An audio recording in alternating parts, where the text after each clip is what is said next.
গত সপ্তাহে এই ব্ল্যাক বিউটিটাকে কিনে নিয়ে আমরা বাড়িতে এসেছিলাম। ব্যস্ততার কারণে ওটা ওপেনও করা হয়েছিল না, ইউজও করেছিলাম না এবং রিভিউও আপনাদেরকে দিয়েছিলাম না। আজকে সেটা করব। সযত্নে গুছিয়ে রেখে দিয়েছিলাম, এবার এটাকে রিওপেন করছি।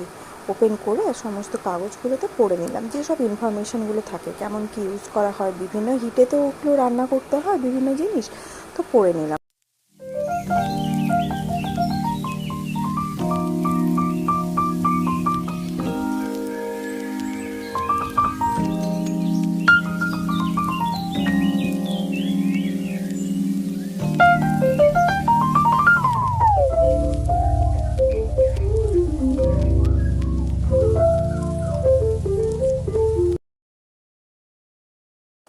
জিনিসটা সত্যিই সুন্দর লাগছে। দোকানে যতটা না ভালো লেগেছিল, বাড়িতে এনে আমার হাতে রাখতে আরও বেশি সুন্দর লাগছে।